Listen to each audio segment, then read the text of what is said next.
Hello friends, welcome to tutelage academy. Maharashtra metro rail corporation limited की तरफ से बहुत वेरी वैकेंसी आई है डिप्लोमा एंड इंजीनियरिंग डिग्री के लिए। और ये महाराष्ट्र मेट्रो ये बोला जाता है महा metro, a joint venture of government of India and government of Maharashtra है। ओके, तो इसमें हम लोग इम्पोर्टेंट डेट्स की बात करेंगे, एलिजिबिलिटी क्राइटेरिया की बात करेंगे कि कौन कौन एलिजिबल है, और डिटेल सिलेबस के बारे में बात करेंगे कि सिलेबस क्या रहेगा और एग्ज़ाम पैटर्न क्या रहेगा। ये सारे चीज़ों के ऊपर डिटेल में डिस्कस करेंगे, तो इस वीडियो को लास्ट तक ज़रूर देखें बिना स्किप किए हुए। ठीक है, तो देखिए registration, online registration will start कब से हो रहा है? 14/12/2020 से स्टार्ट हो चुका है। ठीक है, और लास्ट डेट जो फ़ी पेमेंट का एक बार बता दें, फ़ी पेमेंट आप कर सकते हैं 12 से लेके 21 जनवरी 2021 तक। लास्ट डेट ऑफ रजिस्ट्रेशन है 21 जनवरी 2021 तक है। बहुत ज़्यादा टाइम दिया हुआ है आपको फॉर्म फिल करने के लिए, लेकिन इतना टाइम आपको नहीं लेना है। आपको तुरंत फॉर्म फिल करना है और एग्ज़ाम की प्रिपरेशन चालू कर देना है। ओके, और ये जो वैकेंसी है ये है सुपरवाइजरी पोस्ट के लिए, operation and maintenance department of Pune metro rail project on regular basis, यानी परमानेंट ये जॉब है। तो क्राइटेरिया देखते हैं नीचे क्या क्या क्राइटेरिया है। तो यहाँ पे देखेंगे name of post, post code, पे scale, number of vacancy, minimum educational qualification, age criteria क्या रहेगा, और requirement of knowledge of Marathi language must है। ओके, तो पोस्ट जो है station controller, train operator, train controller S1 है। इसका पे स्केल 33,000 से 1 लाख तक है। बहुत ज़्यादा पे स्केल है, और मेट्रो में ऐसे भी सैलरी बहुत अच्छी होती है और वर्क कल्चर भी बहुत अच्छा रहता है। तो ये बहुत अच्छी जॉब है, आप लोग अप्लाई जरूर कीजिएगा अगर एलिजिबल हो तो। ठीक है, तो टोटल यहाँ पे 56 सीट है, आप देख सकते हैं। Unreserved SC ST OBC EWS यहाँ पे दिया हुआ है, इंक्लूडिंग 5 एक्स सर्विसमैन के लिए भी पोस्ट है। तो इसके लिए क्वालिफिकेशन क्या है? 3 year engineering diploma in electrical होना चाहिए, इलेक्ट्रॉनिक्स या फिर मैकेनिकल। ये 3 ब्रांच एलिजिबल है ये 56 सीट पे लिए। अगर मैं मैकेनिकल इंजीनियरिंग की बात करूं, मैकेनिकल डिप्लोमा की, तो कम से कम नहीं भी तो 20 सीट मैकेनिकल के लिए होगा, इससे ज़्यादा भी हो सकता है। ठीक है, गवर्नमेंट रिकॉग्नाइज यूनिवर्सिटी होना चाहिए, और एज लिमिट जो है 18 से 28 साल तक है। और जो OBC SC ST जो गवर्नमेंट रूल के हिसाब से आपको एज रिलैक्सेशन मिलता है वो यहाँ पे मिलेगा। ओके, ये एक इम्पॉर्टेंट पॉइंट है, should have knowledge of Marathi language. Marathi language का नॉलेज होना चाहिए, वही स्टूडेंट अप्लाई कर सकते हैं। उसमें आपको रीडिंग भी आना चाहिए, राइटिंग स्किल भी होना चाहिए और स्पीकिंग भी होना चाहिए। लिखने पढ़ने बोलने आना चाहिए आपको मराठी।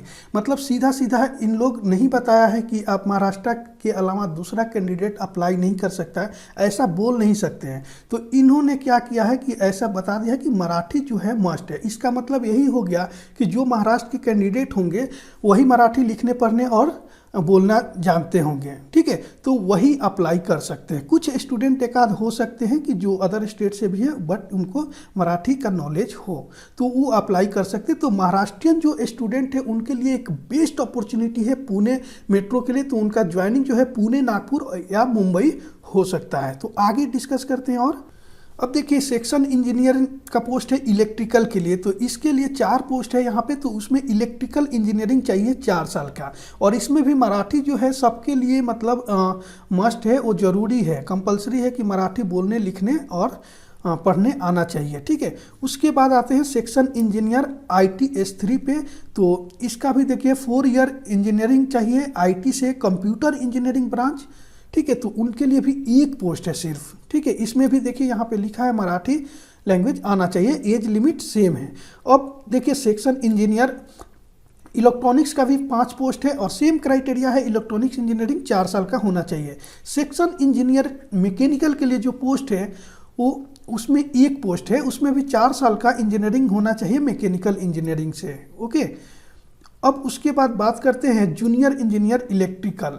इसके लिए 8 पोस्ट है, और इसमें 3 साल का इलेक्ट्रिकल ब्रांच से डिप्लोमा आपको होना चाहिए जो पॉलिटेक्निक किए होंगे। ओके, अब देखिए जूनियर इंजीनियर इलेक्ट्रॉनिक्स के लिए भी सेम है, इलेक्ट्रॉनिक्स 3 ईयर डिप्लोमा होना चाहिए, और पे स्केल इसका भी अच्छा खासा है, आप देख सकते हैं यहाँ पे। इसके लिए 3 पोस्ट दिया गया है। जूनियर इंजीनियर मैकेनिकल के लिए भी 1 पोस्ट है, 6 पोस्ट है यहाँ पे। तो 3 साल का मैकेनिकल डिप्लोमा होना चाहिए, और ये सब में भी मराठी लैंग्वेज जो है कंपलसरी है। जूनियर इंजीनियर अब सिविल की बात करते हैं तो यहाँ पे सिर्फ 2 पोस्ट है, इसमें भी 3 साल की डिप्लोमा सिविल से चाहिए। ओके, अब आगे देखते हैं आगे क्या लिखा गया है। ये मेडिकल स्टैंडर्ड है, तो आपको फॉर्म फिल करने के पहले एक बार आपको ज़रूर ये इसको नोटिफिकेशन को पढ़ना है। आपको नोटिफिकेशन आपको mahametro.org पे मिल जाएगा वेबसाइट पे, या हमारा टेलीग्राम ग्रुप है वहाँ पे भी हम आपको प्रोवाइड करा देंगे। तो टेलीग्राम ग्रुप का लिंक नीचे दिया गया है, आप ज्वाइन कर सकते हैं। Candidate after selection are likely to be posted Pune, Nagpur और एनी प्रोजेक्ट ऑफ महामेट्रो। तो ये पोस्ट जो है अभी बेसिकली जो है पुणे और नागपुर के लिए है, वहाँ पे आपको ज्वाइनिंग मिलेगा। ओके, और मिनिमम एजुकेशनल क्वालिफिकेशन जो दिया हुआ है post station controller train operator के लिए, जो पहले ही बता चुके हैं, 3 साल की डिप्लोमा चाहिए आपके ब्रांच में, जो भी जिस ब्रांच से आप फॉर्म फिल कर रहे हैं, और मराठी लैंग्वेज जो है वो आना चाहिए आपको। और सेक्शन इंजीनियरिंग के लिए 4 साल का आपके पास डिग्री होना चाहिए, और जूनियर इंजीनियरिंग के लिए 3 साल का डिप्लोमा होना चाहिए।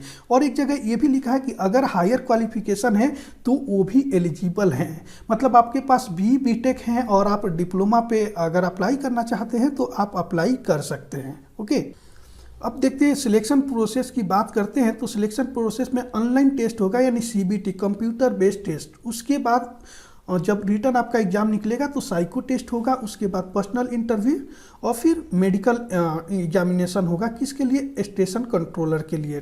ठीक है, उसके बाद ये भी दिया हुआ है कि जो स्टूडेंट जो है फाइनल ईयर में है, अभी रिजल्ट नहीं आया है, वो भी अप्लाई कर सकते हैं, लेकिन उनका जब साइको टेस्ट होगा, जब रिटर्न एग्जाम के बाद जाएंगे, उस टाइम तक उनका रिजल्ट डिक्लेयर हो जाना चाहिए। ओके, अब देखेंगे ऑनलाइन टेस्ट जो होगा कंप्यूटर बेस्ड टेस्ट CBT वो कैसे होगा। The online test will consist of 3 part. 3 parts में ऑनलाइन टेस्ट होगा, पार्ट 1, पार्ट 2 एंड पार्ट 3। ये तीनों मिलाकर 2 घंटे का ड्यूरेशन रहेगा। ठीक है, उसमें मराठी लैंग्वेज का 15 क्वेश्चन रहेगा, और इसमें मिनिमम 40% स्कोर करना जरूरी है। अगर आप 40% स्कोर करते हैं, उसके बाद ही आपका पेपर पार्ट 2 और पार्ट 3 चेक किया जाएगा। लिखा है यहाँ पे part 1 will be consider eligible for evaluation of part 2 and part 3। यानी 15 क्वेश्चन है, 15 मार्क्स का होगा। अगर 1 मार्क्स का आ रहा तो मिनिमम कितना 6 मार्क्स आपको लेना है यहाँ मराठी लैंग्वेज में, तभी आपका पार्ट 2 एंड पार्ट 3 चेक होगा। उसके बाद पार्ट 2 में क्या होता है, इंग्लिश मीडियम, जो दिल्ली मेट्रो का बहुत पहले से एग्जाम आप लोग दे रहे होंगे, और नहीं भी दे रहे होंगे तो आप जानते होंगे इंग्लिश जो होता है इसमें कंपलसरी होता है, और इंग्लिश अच्छा खासा पूछा जाता है। तो अंग्रेजी का तैयारी थोड़ा सा अच्छे से आपको करना है। तो इंग्लिश मीडियम में 35 क्वेश्चन आपको रहेगा। ठीक है, और यहाँ पे निगेटिव मार्किंग भी है 1/3, बहुत ज़्यादा निगेटिव मार्किंग है, तो ध्यान से आपको एग्जाम देना है। ओके, तो 35 ये हो गया, और मराठी 35 और 15 कितना हो गया, 50 क्वेश्चन, 50 क्वेश्चन हो गया नॉन टेक्निकल, इसको बोल सकते हैं। उसके बाद पार्ट 3 पे आते हैं, आपका रिस्पेक्टिव जो डिसिप्लिन होगा, नॉलेज ऑफ डिसिप्लिन डोमेन जो होगा, जैसे मैकेनिकल, इलेक्ट्रिकल, इलेक्ट्रॉनिक्स, IT, वहाँ से 100 क्वेश्चन आएगा। इसमें भी 1/3 निगेटिव मार्किंग रहेगा। ओके, उसके बाद इसमें क्वालिफाई करते हैं तब आपको साइको पर्सनल इंटरव्यू और साइको टेस्ट के लिए आपको बुलाया जाएगा। कहाँ? पुणे में। ओके, और जो इसका सिलेबस है वो महामेट्रो वेबसाइट पे दिया हुआ है, www.punemetrorail.org पे आपको मिल जाएगा। बट अभी हम इसके बारे में डिस्कस करेंगे, आपको सिलेबस मैं खुद ही बताने वाला हूँ। ठीक है, और इसमें बॉन्ड भी है, श्योरिटी बॉन्ड है, 2 लाख का बॉन्ड है, यानी 3 साल के पहले अगर आप जॉब छोड़ते हैं तो आपको 2 लाख रुपए पे करके जाना होगा। मतलब कोई दूसरा जॉब आपको लग जाता है तो आपको पे करके ही ये छोड़ना पड़ेगा। तो दूसरा जॉब लग जाएगा तो ऑब्वियसली आपके पास पैसे रहेगा, पे कर सकते हैं आसानी से, इसके लिए टेंशन नहीं लेना है। ठीक है, और training and probation period training जो है 2 साल का रहेगा। ओके, और आपका एज जो क्राइटेरिया है मैक्सिमम 28 साल, वो काउंट होगा 21/1/2000 क्या है 2003 लिखा हुआ है, 2021 होना चाहिए। ठीक है, तो 2021 तक आपका चेक किया जाएगा। ओके, हाँ नहीं, ये कुछ और लिखा है, candidate should have been born not earlier than 21/1/93 से पहले नहीं होना चाहिए, and not later than 21/1/2003। Okay, ये है आप मतलब ये 3 ही है। ओके, तो और ये रिलैक्सेशन की बात करते हैं, आपको पता है SC/ST 5 ईयर रिलैक्सेशन मिलता है, बैकवर्ड क्लास OBC जो है 3 इयर्स का, और एक सर्विसमैन का 3 इयर्स प्लस और भी रहता है, जो उनका अपर एज जो रहता है जैसे SC ST उसके हिसाब से दिया जाएगा, जो रूल है वो आपको मिलेगा, सेम है। ओके, अब बात करते हैं पेमेंट ऑफ एप्लीकेशन जो है वो अनरिजर्व OBC EWS के लिए 400 है और SC ST और वुमेन कैंडिडेट के लिए 150 है। अब देखिए अप्लाई कैसे करना है, तो एक एक चीज़ मैं यहाँ पे डिटेल में बता रहा हूँ, तो आपको अच्छे से पूरा वीडियो देखिए, उसके बाद अप्लाई कीजिएगा। punemetrorail.org पेज पे जाना है और अप्लाई करना है। थोड़ा एक बार आपको ये जो नोटिफिकेशन है उसको ज़रूर पढ़िएगा आप लोग, अच्छा रहेगा। और इसके रिगार्डिंग कोई भी आपको क्वेरी हो एडवर्टाइजमेंट के रिगार्डिंग, तो आप इस पे ईमेल कर सकते हैं helpdesk.hrpune@mahametro.org। ओके, अब बात करेंगे सिलेबस के बारे में। तो देखिए वेबसाइट पे सिलेबस भी दिया है। Syllabus for post of which minimum educational qualification is 4 year engineering degree के लिए सिलेबस दिया है। तो ये सिलेबस जो है इंजीनियरिंग के लिए जो दिया गया है, डिटेल में दिया गया है, तो वो आपको आगे बताता हूँ। अभी डिप्लोमा के लिए जो सिलेबस है मेन उस पर फोकस करना है, इस पर बहुत ज़्यादा process. Syllabus for post of which minimum educational qualification is 3 year diploma. 3 year diploma के लिए जो सिलेबस है, candidate shell refer the syllabus of Maharashtra state board of technical education. मतलब MSBT का जो सिलेबस है डिप्लोमा का, वही सिलेबस इसमें आने वाला है।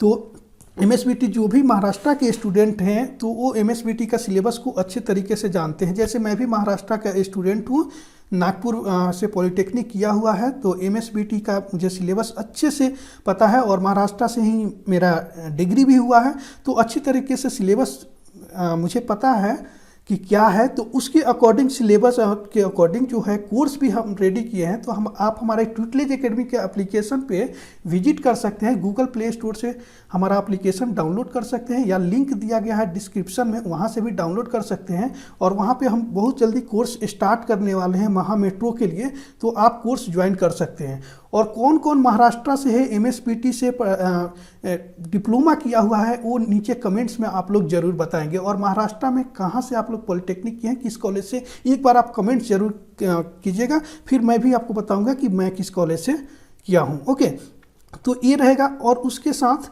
जो है मराठी लैंग्वेज जो है कंपलसरी है। और मराठी लैंग्वेज जो SSC यानी 10th लेवल का महाराष्ट्र स्टेट बोर्ड का जो सिलेबस है 10th का, वही आपको मराठी पढ़ना है। तो मैं तो मराठी नहीं पढ़ा पाऊँगा, बट मराठी तो मैं भी पढ़ा हूँ, तो कोई दिक्कत नहीं है। आपको कुछ डाउट होगा तो बता दूंगा, लेकिन ये पढ़ाने वाले नहीं हैं। ओके, तो ये रह गया सिलेबस। तो अब डिग्री वाले इंजीनियरिंग 4 साल का है, उसका सिलेबस के बारे में डिस्कस करते हैं। और ये भी डिप्लोमा का डिटेल जो सिलेबस है वो भी मैं आपको आगे बताऊंगा। ओके, तो अब देखिए यहाँ पे मैकेनिकल इंजीनियरिंग का मैं सिर्फ सिलेबस बताने वाला हूँ, क्योंकि मेरा मैकेनिकल इंजीनियरिंग है, इसी के बारे में डिस्कस करेंगे। और बाकी जो भी ब्रांच वाले हैं इलेक्ट्रिकल इलेक्ट्रॉनिक्स, वो सिलेबस इस वेबसाइट पे देख सकते हैं, उनके सबका सिलेबस दिया हुआ है। ठीक है, और ये सिलेबस जो है कंप्लीट सिलेबस का प्रिपरेशन जो हमारे ट्विटलेज एकेडमी एप्लीकेशन पे हो रहा है, जो एक बहुत ही नॉमिनल अमाउंट पे करके अच्छे से बेसिक कंसेप्ट के साथ प्रिपरेशन कर सकते हैं। तो सेक्शन 1 में क्या है, अप्लाइड मैकेनिक्स एंड डिजाइन, यानी इंजीनियरिंग मैकेनिक्स और डिजाइन का मतलब मशीन डिजाइन है। ठीक है, तो यहाँ पे देखिए डिटेल सिलेबस दिया गया है, जो हर एग्जाम में लगभग यही पूछा जाता है। 95% सिलेबस जो होता है कोई भी एग्जाम हो सेम ही रहता है टेक्निकल का। ठीक है, नॉन टेक्निकल में थोड़ा सा इधर उधर होता है, तो यहाँ पे दिया हुआ है।